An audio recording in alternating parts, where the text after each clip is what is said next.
Ukraine drone का इस्तेमाल कर रहा है और जमीन के नीचे बनाए गए रूसी बंकर में धमाके हो रहे हैं।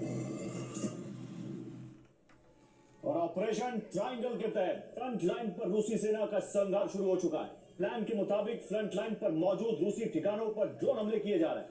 यूक्रेन अब रूसी सेना के बंकर और सुरंग पर हमले कर रहा है ताकि रूसी सैनिक छिपे न रह सकें और बाहर निकलने पर मजबूर हो जाए।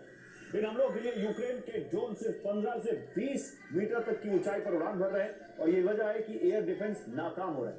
ड्रोन से सुरंग के भीतर धमाके हो रहे हैं। 48 घंटे से रूसी सेना का संघर्ष जारी है। बंकर और सुरंग पर हो रहे हमलों की वजह से रूसी सैनिक अपने सीक्रेट ठिकानों को छोड़कर भाग रहे हैं, लेकिन बंकर के आसपास यूक्रेन ने स्नाइपर के साथ निशानेबाजों को तैनात कर दिया है।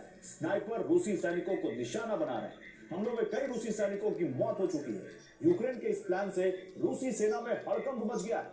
रूसी सेना अब नए सिरे से छिपने की जगह तलाश रही है।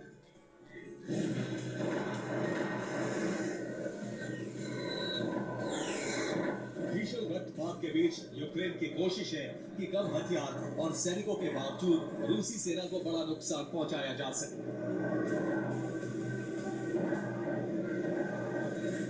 यूक्रेन अब लॉन्ग रेंज ड्रोन से मॉस्को के आसपास तक हमले कर रहा है।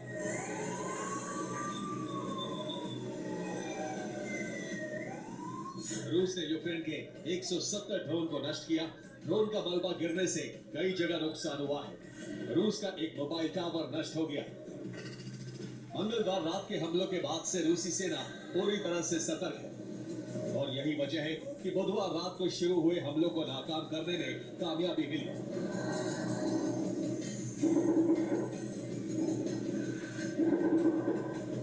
रूसी सेना से जुड़े कारखानों की सुरक्षा बढ़ाई गई है। एयरपोर्ट के आसपास एयर डिफेंस तैनात किए गए हैं। ऑयल डिपो और रिफाइनरी की सुरक्षा पहले से ही सख्त है। बुधवार को हमलों में नाकामी के बाद यूक्रेनी सेना ने अपनी रणनीति अचानक बदल ली और उसके बाद रूस में संचार ठिकानों को टारगेट किया गया। रिपोर्ट के मुताबिक ड्रोन से मोबाइल टावर्स को उड़ाने की कोशिश की गई, जिसमें कई जगहों पर यूक्रेन कामयाब भी रहा।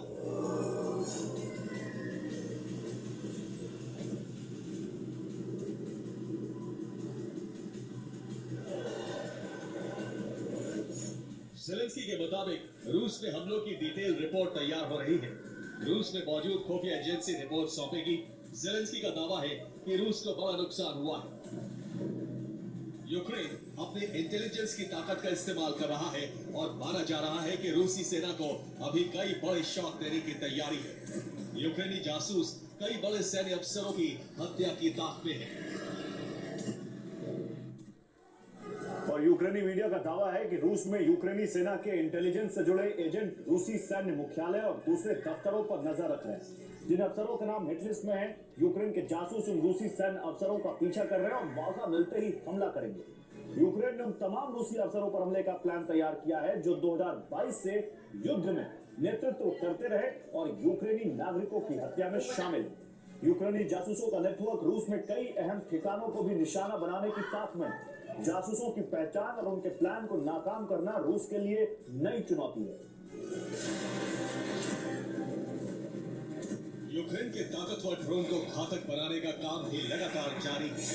अब फ्रांस की एक कंपनी यूक्रेन के इंजीनियर्स की मदद से इंटरसेप्टर ड्रोन का प्रोडक्शन शुरू कर रही है।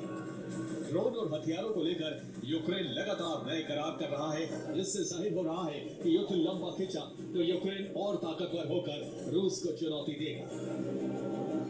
फिलहाल ज़ेलेंस्की को उम्मीद है कि नए प्रतिबंधों का असर रूस पर होगा और यूक्रेनी हमलों से हो रही तबाही और प्रतिबंधों की वजह से पुतिन अपनी जिद छोड़ सकते हैं।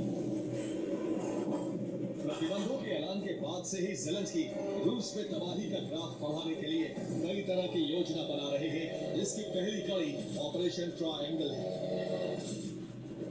Bureau report, TV9 Bharat.